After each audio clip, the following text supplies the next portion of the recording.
I've had a client who had an investigator from IRD turn up at their workshop with letters to serve them statutory notices.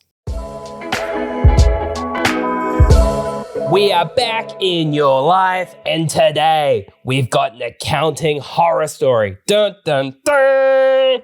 We talk a lot about growing wealth on this podcast, but today we're talking about what happens when you ignore the basics. This is an accounting horror story that proves one thing: tax doesn't disappear when you ignore it.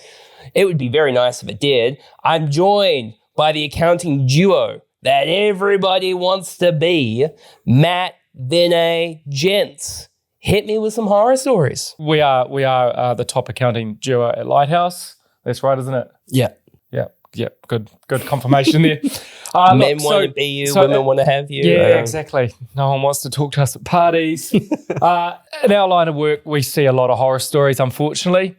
Fortunately, we also get to be on the other side of helping people create wealth, minimize their taxes, and generally prosper in life. But insert Superman picture behind you. Yeah, exactly. But it does come with a huge amount of horror stories. And the thing about most tax horror stories is they actually start like in a pretty simple way, not filing a return, claiming a deduction they shouldn't have. But then from there, they snowball. And the thing about not filing returns or not paying your tax is that it doesn't go away. Inland Revenue has these mechanisms where they charge penalties and interest if you haven't made payments, if you haven't filed returns, and those penalties and interest really, really snowball.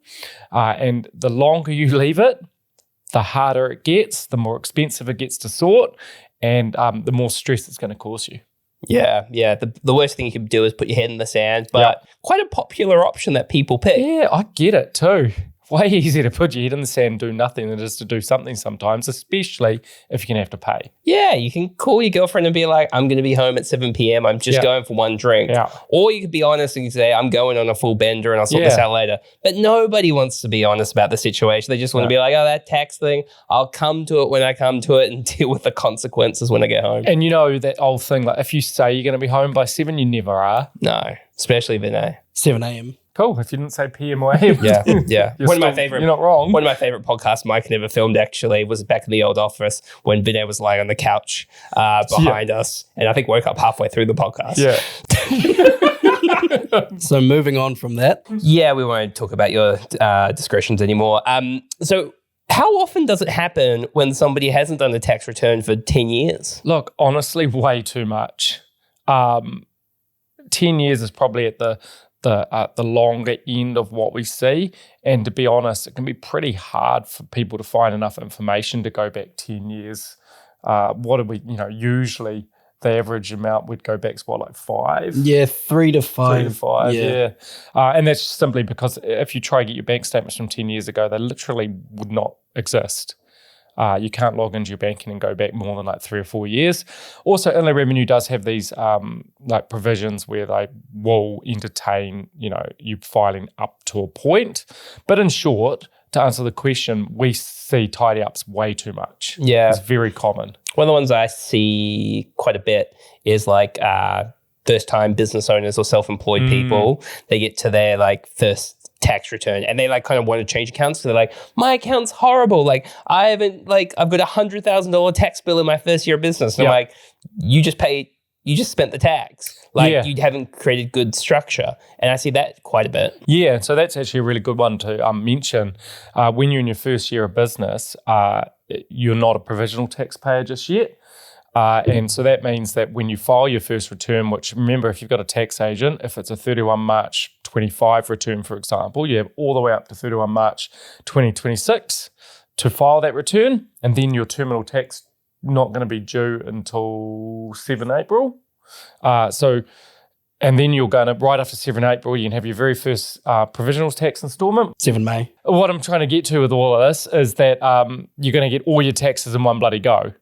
And so good advice is pay some voluntary tax in that first year. All right, Vinay. So there might be a headline in this podcast going like, have you missed your tax for 10 years? And there's probably people watching it going like, oh, I don't even want to start to deal with this. How bad is it going to be? Yeah, so there's generally 5 main things we see when we come across clients like this. The first one is that the tax bill is usually far bigger than expected, which is probably not what people want to hear. No, we do not want to hear that. Because it's never just the unpaid tax. You could just think it's income tax, right? You've earned some money, tax on that income, but it never usually is. What, GST? Yeah, you've got GST implications, student loan repayments, ACC levies, all those kind of things add up. What looks like a manageable problem at the start becomes a more serious conversation once we look further into the numbers. And the scary thing, right, is so there's actually the money you owe, but to what Matt alluded to, the IRD's not just going to want their money, they're going to want to punish you with penalties and interest, right? Yes, that brings me to the second point. What kind of penalties does like the IRD charge? What kind of interest rate do they charge? The rates change from year to year depending on OCR announcements and that kind of thing. From the top of my head, it's around 8 or 9% at the moment. Okay. And what about like a personal loan rate, essentially? What about penalties? Yeah, so what I love about use of money interest is it says what it does on the box.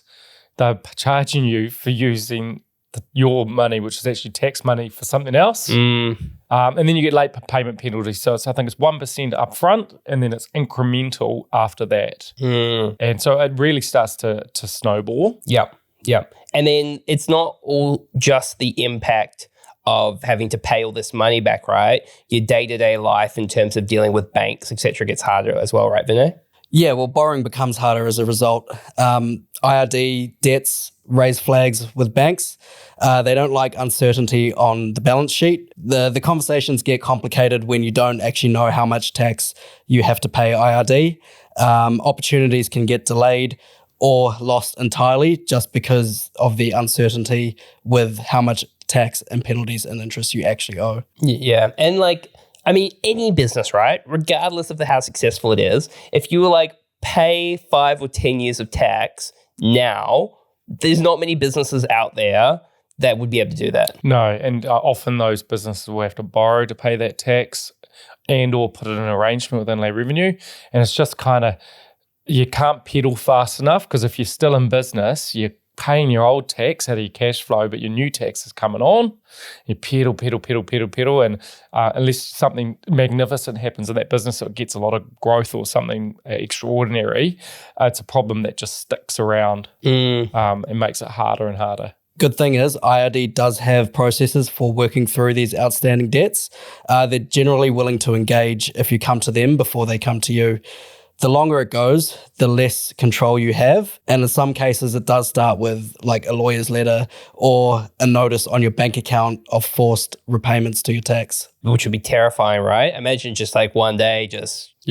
Yeah, and we've had that happen to clients where they just take it straight out of the bank account and they go to pay their payroll, open up and the money's all gone. Yeah, either that or I've had a client who had an investigator from IRD turn up at their workshop with letters to serve them statutory notices. IRD and the FMA, two people you don't want. Yeah, you don't want to get in rocking trouble up with them. At your office. Yep. I mean, the main thing is that if you put your hand up and you go, yeah, I know I stuffed up. Can we like work through this? The IRD is going to be way better to work with, aren't they? Yeah, definitely. It's like anything in life. If you take some affirmative action to get it under control, then it will go a lot better than just sticking your head in the sand. And what would you say to those people that go like, well, I haven't got caught yet. Maybe I should just not say anything. I'd say it doesn't sound like a strategy. Hope is a plan? Yeah, I don't think that's a strategy I would recommend or implement. Okay, so I guess the question becomes, I don't want to be that person. How do I make sure that all of the 10-year horror stories, not paying tax, my business getting completely disrupted, how do I avoid that situation? Yeah, so the first step is to talk to us. A free 30-minute chat is going to cost you less than doing nothing. For sure. You just want to kind of get the ball rolling. And what about like in terms of good structure to have? Like a lot of this stuff is like, obviously, if you put money aside, you don't spend it. That's a pretty good setup. What are the structure we can set up to make sure we're doing a good job? Yeah, so the good news is that filing your tax return, it doesn't have to be painful. Most people get stuck because they overcomplicate it. Separate your personal from your business accounts. Mixing them together is one of the most common things we see, which makes filing your returns harder. When everything's in one account, untangling it at year end costs you time and costs you money in accounting fees. Matt, is there like a general rule of like X percentage of money that comes in I should like move to a separate bank account or? Yeah, there is. The rule varies depending on who you are, but I would usually run like 25 to 30% if you can. Including or excluding GST amounts? Excluding GST, because GST is always removed when you do income tax. If you're smart about it, you'll have that in some sort of offset account, so you can offset a mortgage or something like that. And remembering there's also other things that we can do. So if you are a little behind and you need some help, we can negotiate with Inland Revenue, for example, so you can make a lump sum payment and they might write a bit off. Or we can use a mechanism called tax pooling, which allows us to buy tax credits at different times to avoid or minimise use of money, interest, and late payment penalties. And then if you're really proactive and you're working with us, and Vinay could have you set up a tax pooling account in advance, so that's where you can hold your money. And the great thing about that, without getting too far into it, is if you pay it today, it sits in your tax pooling account. You can have it back whenever you want, but if you leave it in there and in 5 months you've got a tax bill to pay, when you pay it, it goes back to the day that you paid it from Inland Revenue purposes, meaning that if there is a tax bill, those penalties and interest don't exist. Yeah, I've just got a weekly AP to my tax pooling account. Yep. Vinay, just out of interest, like if you're my accountant and I haven't paid tax for a while and you've got to negotiate with the IRD, how does that work? You just like pick up the 0800 number with the IRD and like what actually happens? Yeah, so the first step is getting your accounts in order, getting them up to date, and then asking you honestly what went wrong, because the IRD want to know why you're behind or why you filed a 100K loss when actually you made a 500K profit. What happened? Most of the time it's people trying to do things themselves. They are experts in their field, but not in the numbers. So once like you've gone like, okay, James is like not paid his tax for whatever reason, then you call up the IRD? Like what happens? You essentially send them what's called a voluntary disclosure. You've approached them, you've tidied up your records, and you've explained what you've happened. Usually it involves combining that with some kind of arrangement proposal, ideally with a upfront lump sum payment and manageable ongoing monthly payments, usually within 3 years to have everything cleared. We've had good results with IRD writing off or remitting or reducing interest and penalties based on those three things. Cool. The proposal comment does make me think, did we have an accountant who's not here anymore call the IRD and end up going out on a date with somebody from the IRD while they were sorting stuff out? That I don't know, but I'm not privy to everything in here. But what I will say about what you do when you're in trouble is what we do first is we figure out what's going on. We work out a strategy, then we call the IRD. So it's not done on the fly. We don't just ring them and say, hey, what are you doing later? Maybe a little bit of that. Yep. Multi-purpose. We make sure that we know what's already happened and what we're going to do about it when we get on the phone to Inland Revenue. All right, we'll wrap it up there. If you're in a tough position, reach out to the team at Lighthouse Accounting. They'll sort you out. Just make sure you're structured, you're organized, so your business is going good. Thanks for watching this episode. Make sure to review, like, subscribe, and we'll catch you next time.